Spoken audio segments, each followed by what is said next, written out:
আমরা দেখেছি যে মুক্তিযুদ্ধের চেতনা নিয়ে একসময় রাজনীতি হয়েছে, এখন জুলাই চেতনা নিয়ে ইসলামের চেতনা মুসলিম সেন্টিমেন্ট, মুসলিম সেন্টিমেন্ট নিয়েও। হ্যাঁ, ইসলামী রাজনীতির সাথে জামাত ইসলামের কোনো সম্পর্ক নেই। এখানে ইসলামী রাজনীতির আরো অনেক আপনার স্কুল অফ থট আছে, প্রতিনিধিত্বকারী দল আছে। ফলে আওয়ামী লীগ যেরকম ধরেন 71 সালে এখানে হেমা মালিনীর গান টান শুনে আইসে, এখানে আইসে সবার আগে মুক্তিযুদ্ধের চেতনা একটা দলীয়করণ করে ফেলছে একটা জনযুদ্ধকে। একইভাবে জুলাই এটা একটা নির্দলীয় এবং সর্বদলীয় আন্দোলন, জাতীয় জাগরণ আমরা জানি।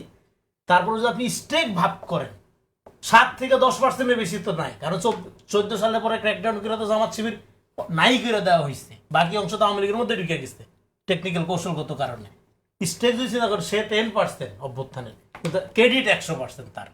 আপনি যদি একটা কথা বলেন যেটা তার রাজনৈতিক যে কোর্স, এই যে ওয়ান ডাইমেনশনাল কোর্স, ইডিওলজিক্যাল যে তার ফোর্স, এর বিরুদ্ধে গেল, তাহলে আপনি জুলাই গাদ্দার আর সে জুলাই ঠিকাদার। একই জিনিস 71-এর চেতনার এই যে আওয়ামী ব্যবহার আর জুলাইয়ের চেতনার এই যে ব্যবহার, এটাকে বলে পলিটিক্যাল জায়নিজম।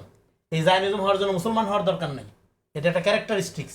হ্যাঁ, এটা ইহুদিরাই শুধু করবে তা না, এটা যে কোনো ধর্মের যে কোনো গোত্রের লুই করতে পারে। সেটা করে কি, সেটা তার যে মুসলিম সেন্টিমেন্ট নিয়েও যে তারা তাদের রাজনীতিতে ব্যবহার করছে, সেখানে সাধারণ মানুষ যারা ভোটার, সেটা তারা তো ডেফিনেটলি সবাই স্পষ্ট হবে না যেটা আসলে না। এখন দেখেন গণ অভ্যুত্থানের মধ্যে দিয়ে আমি যেটা বলতে চাইলাম আগের পয়েন্টে, যে তাহলে তার রাজনীতিটা সবচেয়ে বেশি রিস্কে পড়ে, তাকে নিজে দ্রুত কোপ আপ করতে হবে, দ্রুত পরিবর্তন করতে হবে তার রাজনীতিটা।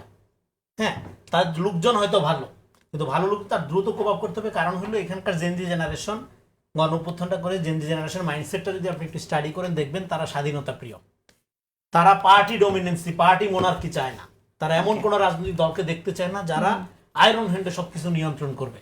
ফলে এই আওয়ামী লীগের এই কাঠামো বা এই যে আওয়ামী আপনার ওয়ান ডাইমেনশনাল পার্টি এবং ইউজ অফ পলিটিক্যাল ইমোশন, এক ধরনের ইমোশনকে ব্যবহার করে হাইপ তৈরি করার যে রাজনীতি, এটার বিরুদ্ধেই গণ অভ্যুত্থান হয়েছে।